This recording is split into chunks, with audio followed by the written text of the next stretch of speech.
Maybe I will ask you something small. Yes. Why did you leave poultry to dive into dairy? We saw an opportunity in dairy because we realized in poultry you have to buy 100% of your feeds. Yes. You can't manufacture as a small farmer your feeds. Yes. So if you're dealing with something where you have to buy 100% of your feeds, Yes. you're dealing with a very high chance of being not directly in line with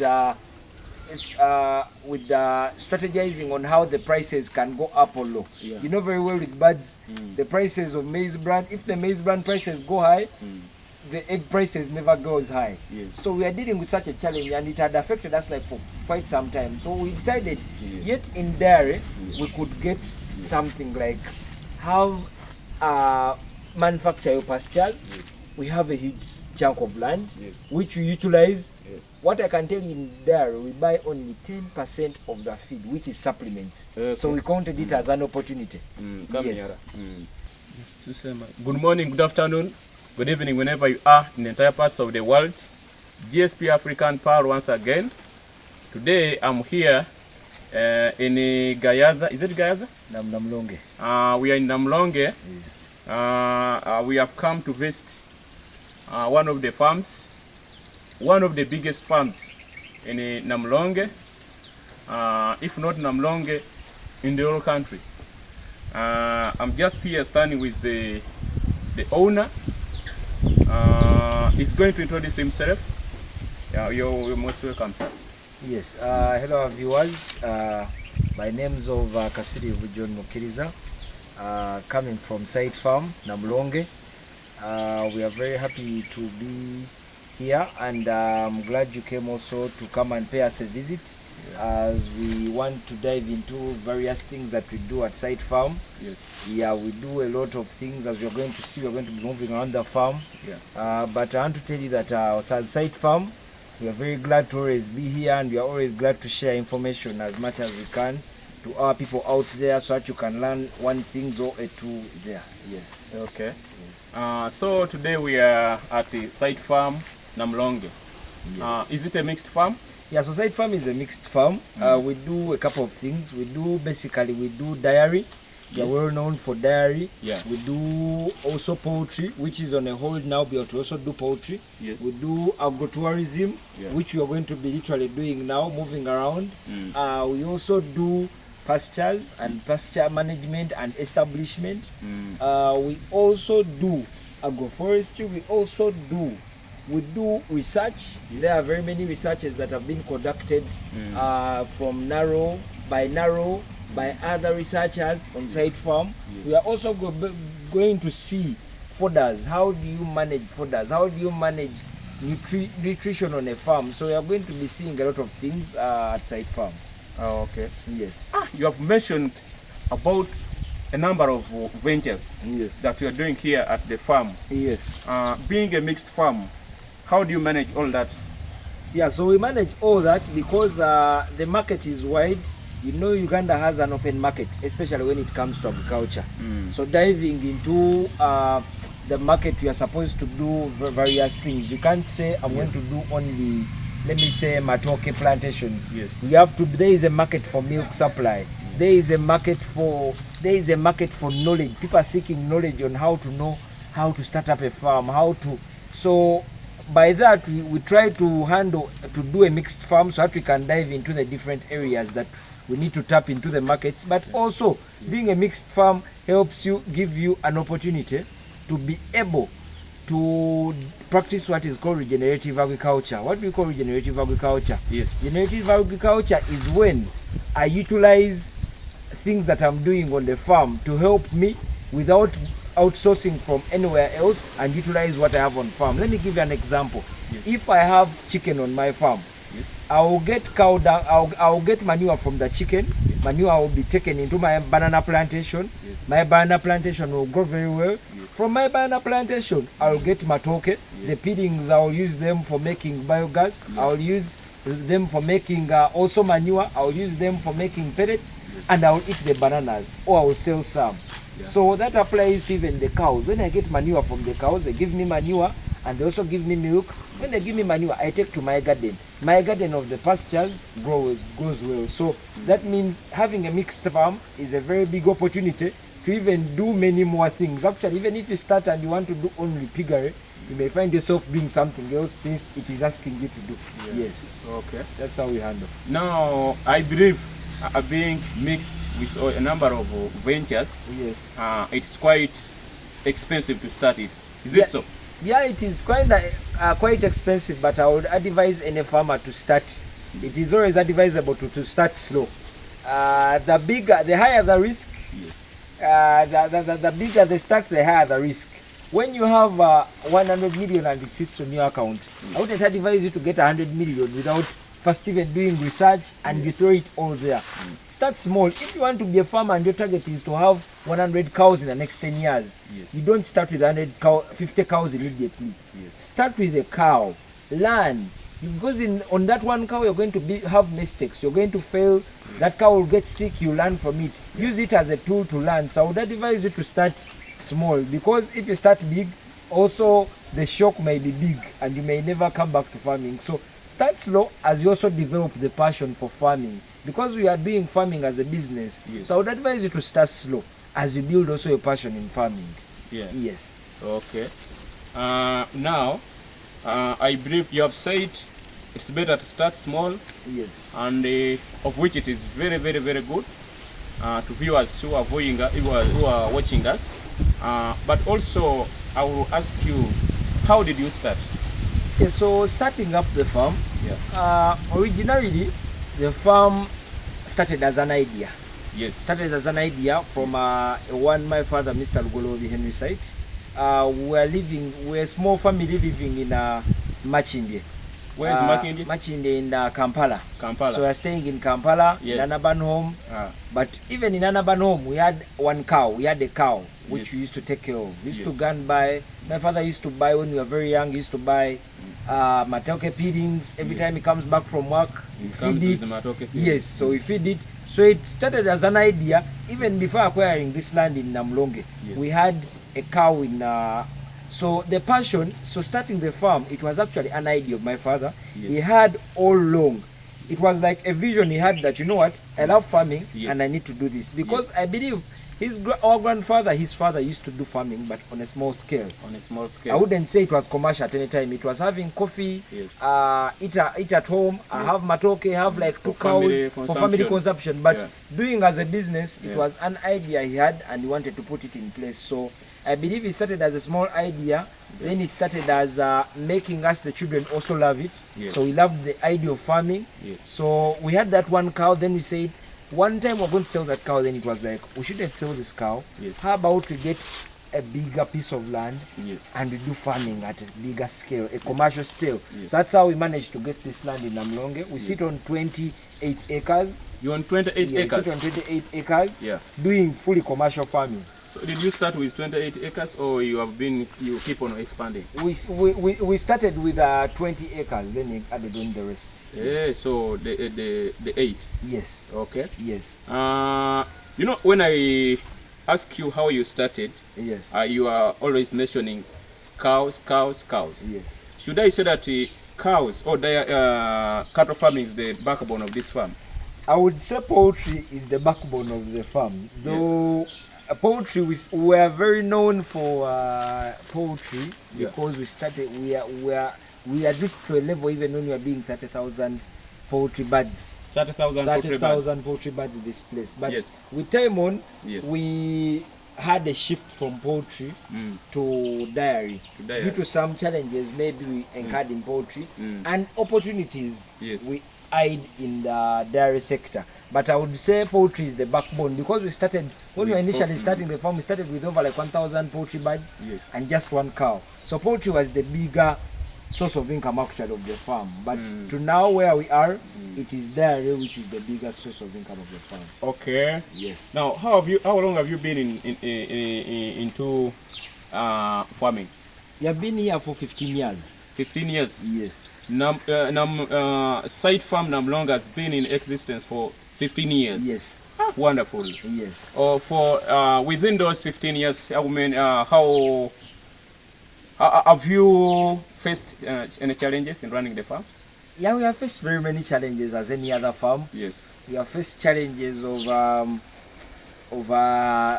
theft. We have faced challenges. Yes, we have faced security challenges. We have also faced as any beginning farm. We have faced challenges in earlier stages. We faced a lot of challenges of people coming in and make getting your ideas maybe and putting them somewhere, yet you've not done them on a large scale. Yes. You have faced challenges of lack of I would say government support in new farmers who are just establishing their farms. Yes. There are lots of challenges. Also the market.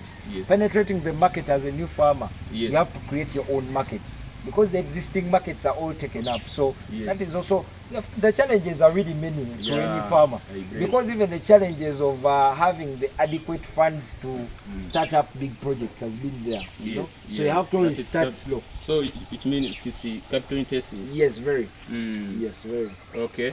So being that it's a mixed farm and it's a big farm, yes, I believe it's benefiting the community. Yeah. How many workers do you have on this farm? We have over like 20 workers. 20 workers? Yes. So running all the activities in the farm? Yes, and all those workers are within we got them from within the community. We try a lot to create a lot of community engagement, doing corporate social responsibilities in the community. Yes. One of the things we have, which is unique at Side Farm, we have what is called an open day. Yes. So an open day is a day where we don't charge anyone to come to the farm and in our community and learn. Because if you come on any other day, we have a certain fee, which is 50,000 to come and learn. Yes. But on open day, we let people in our community come, learn of new technologies, new researches, new varieties of crops we have, learn of things on dairy farming, learn the different pastures they can have, learn how to make their animals perform better for free.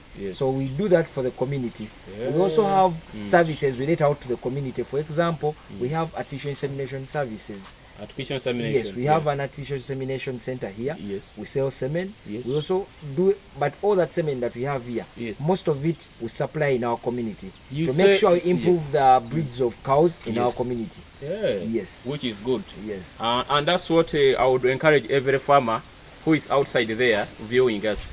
When you set up a business in a community, you need to make sure that you are in touch with the community, you are friendly with the community, you support them in whatever things that they go. If they want knowledge, give them knowledge.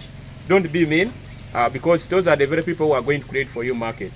So now, you know, viewers who are seeing us may think you're very young and you can't own such a bigger farm. Are you the owner of the farm? Yes, I would say I'm the outright owner because I run the farm. Yes. Yes, I run the farm with, of course, with the manager and my brother. We run it with, but I would say we're a team. I would say we're a team, and we run the farm as youthful team. We're a youthful team that run the farm. That's why I always tell people that together we can. So you are doing it as a team, which is very, very, very, very paramount. So we have mentioned about different areas in the farm. Shall we have chance to visit all those parts? Yeah, we are going to visit, we are going to see the dairy unit, the zero grazing unit, the cow barn. We shall see how we store our pastures, how we store our hay, how we store our silage. We shall see a demonstration garden, which is where we are standing right here. We shall see a banana plantation, coffee plantation. So we shall see a lot of things. Okay.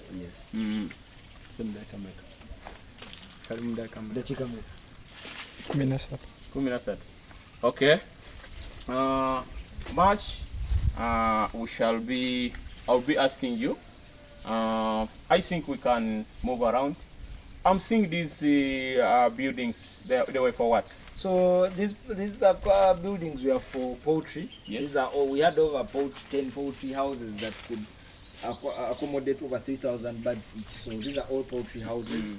Yes, these are all poultry houses. Oh, yes. You're layering birds. Yes. So right now I'm seeing some grass inside. Yeah, so now we use them as storage facilities to store hay. That is hay. Those are bales, as you can see there. Yes. We have some that are tractor made. These are handmade. Some are tractor made. You shall see them down there. Yes. But now, maybe I will ask you something small. Yes. Why did you leave poultry to dive into dairy? So we saw an opportunity in dairy because anything that I don't want, we saw an opportunity in dairy because we realized in poultry you have to buy 100% of your feeds. You can't manufacture as a small farmer your feeds. So if you're dealing with something where you have to buy 100% of your feeds, you're dealing with a very high chance of being not directly in line with strategizing on how the prices can go up or low. You know very well with birds, the prices of maize bran, if the maize bran prices go high, the egg prices never goes high. So we are dealing with such a challenge, and it had affected us like for quite some time. So we decided, yet in dairy, we could get something like have manufacture your pastures. We have a huge chunk of land which we utilize. What I can tell you in dairy, we buy only 10% of the feed, which is supplements.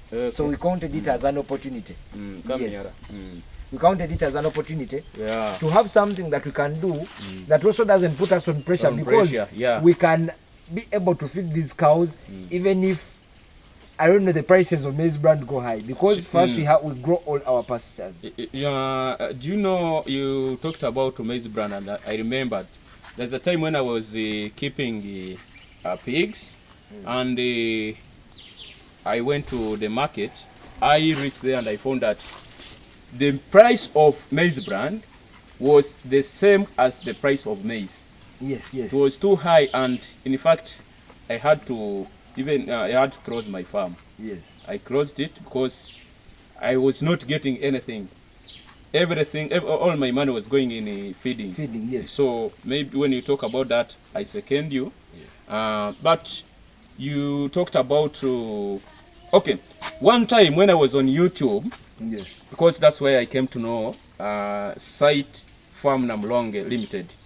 I perused through your playlist, and I got some whites as we're doing some kind of research here. Do you conduct research, and how do you connect with whites? So what we do is that we have a company, we have organizations we work with. We work with the Young National Farmers Youth Association, which is UNIFA, which is an association that takes all youth farmers in Uganda. We also have another organization called Uganda's Farmers Federation, which is UFF. We also have another coalition we fall under, which is the Dutch Young Farmers Foundation. So we cooperate with those organizations, and we get interns from Germany. From Germany, because I heard that it was a lady who was mentioned about Germany. So we have interns that come from Germany and come and do a 3-month internship at Site Farm. So they come, be around, do an intercultural exchange, also learn a lot, but they come, we bring interns who are in agriculture as a sector. So they are already maybe now, they're doing their masters, bachelors in agriculture still. So they come here, do a hands-on experience in Africa. Most of them, it's their first time in Africa.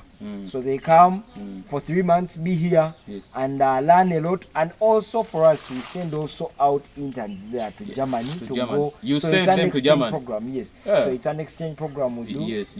Okay. So is it only the whites, or you also welcome interns from our universities? We also welcome interns from our universities. We always have interns from Bukalasa. We have interns from Makerere, from UCU, from Mubende. We have from various universities. We welcome very many interns. Now, to reveal this to you, I'm also a student at the Metropolitan International University, Kampala campus.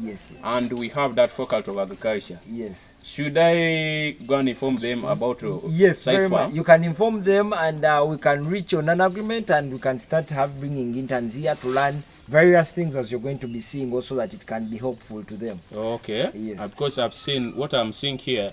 It's quite certifying. And also the other advantage we have is that for us it is easy to come here as an intern because we are in the city. We are in Kampala. We are very near to Kampala. We are one of the closest farm you can ever find to Kampala. We are not far. It's just an hour's drive from Kampala. When coming here, I used only 4,000. Yes, so it is very close. Yes, so it is very close. I think we can close this chapter and we move maybe to cattle section. Our viewers, you are most welcome. I think you can follow us. We can end up here with the history of, but you first talk about Mr. Rugorovi Henry, because you said Mr. Rugorovi Henry is your father. Yes, so Mr. Rugorovi Henry is the proprietor of Site Farm. Yes.